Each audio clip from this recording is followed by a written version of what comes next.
ಒಂದು breaking news ಇದೆ, ಏನು ಅಂತ ನೋಡೋಣ ಬನ್ನಿ.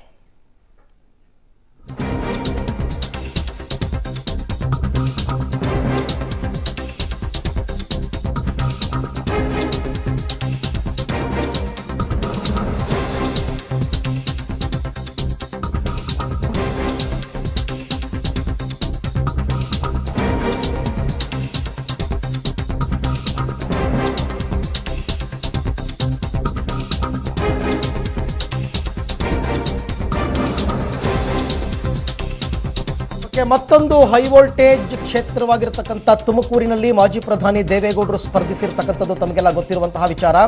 ಇವತ್ತು ತುಮಕೂರಿನಲ್ಲಿ ಜೆಡಿಎಸ್ ಶಾಸಕ ಗೌರಿಶಂಕರ್ ಮನೆಯಲ್ಲಿ ದೇವೇಗೌಡರು ಸಭೆಯನ್ನು ನಡೆಸ್ತಾರೆ. ಆ ಸಭೆಯ ನಂತರ ಅಂದರೆ ಉಪಹಾರಕ್ಕೂ ಕೂಡ ಗೌರಿಶಂಕರ್ ನಿವಾಸಕ್ಕೆ ದೇವೇಗೌಡರು ತೆರಳಿದ್ದಾರೆ.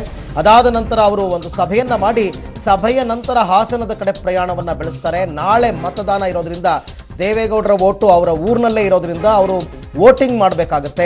ಹಾಗಾಗಿ ದೇವೇಗೌಡರು ಹಾಸನದ ಕಡೆಗೆ ಪ್ರಯಾಣವನ್ನು ಬೆಳೆಸ್ತಾರೆ. ತುಮಕೂರಿನಲ್ಲಿ ಕೊನೆಯ ಒಂದು ಸಭೆಯನ್ನು ನಡೆಸಿ ನಾಳೆ ಎಲ್ಲ ಹುಷಾರಾಗಿ ನೋಡ್ಕೊಳ್ಬೇಕು, ಅಂದರೆ ಕೆಲವೊಂದು ಗೈಡ್ಲೈನ್ಸ್, ಇವತ್ತು ಸಾಯಂಕಾಲ ಇವತ್ತು ರಾತ್ರಿ ಮನೆ ಮನೆ ತಲುಪೋದು, ಮತ್ತು ನಾಳೆ ಚುನಾವಣಾ ಏಜೆಂಟ್ಗಳ ನೇಮಕ, ಇದೆಲ್ಲದರ ಬಗ್ಗೆ ಫೈನಲಿ ಒಂದು ಮೀಟಿಂಗನ್ನು ಮಾಡಿ ದೇವೇಗೌಡರು ತುಮಕೂರಿನಿಂದ ಇವತ್ತು ಹಾಸನಕ್ಕೆ ತೆರಳುತ್ತಾರೆ. ಈ ಬಗ್ಗೆ ಮತ್ತಷ್ಟು ಮಾಹಿತಿ ಪಡೆಯೋಣ ನನ್ನ ಕೊಲೀಗ್ ಮಂಜುನಾಥ್ ಅವರಿಂದ. ಮಂಜುನಾಥ್, ಸೊ ಕೊನೆಯ ಕ್ಷಣದ ಅಂದರೆ ಕ್ಲೈಮ್ಯಾಕ್ಸ್ ಹಂತದ ಸಭೆಗಳು ಇವತ್ತು ದೇವೇಗೌಡರು ಎಲ್ಲಿ ನಡೆಸ್ತಾ ಇದ್ದಾರೆ, ಏನು ಈ ಸಭೆಯ ವಿಶೇಷ? ಹೌದು ಅರವಿಂದ್, ಇವತ್ತು ಏನು ಕೊನೆಯ ಕಸರತ್ತಾಗಿದೆ. ಹಾಗಾಗಿ ದೇವೇಗೌಡರು ಇವತ್ತು ಮುಖ್ಯವಾಗಿ ಮುಖಂಡರನ್ನು ಭೇಟಿ ಆಗ್ತಾರೆ. ಇವತ್ತು ಈಗ ಬೆಳಿಗ್ಗೆ 9:30-10 ಗಂಟೆ ಸುಮಾರಿಗೆ ಜೆಡಿಎಸ್ ನ ಶಾಸಕರಾದಂತಹ ಗೌರಿಶಂಕರ್ ಮನೆಗೆ ಉಪಹಾರ ಸೇವನೆ ಮಾಡ್ತಾರೆ.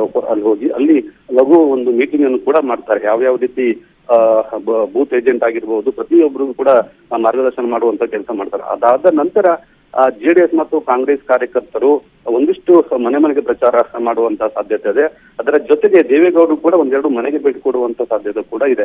ಅದಾದ ನಂತರ ಏನು ಮಧ್ಯಾಹ್ನದ ನಂತರ ಏನು ಸಚಿವರಾದಂತಹ ಶ್ರೀನಿವಾಸ್ ಇರಬಹುದು, DCMD ಪರಮೇಶ್ವರ್ ಇರಬಹುದು, ಹೀಗೆ ಕೆಲವೊಂದು ಮುಖಂಡರ ಸಭೆ ಇನ್ನೊಮ್ಮೆ ಮಾಡ್ತಾರೆ.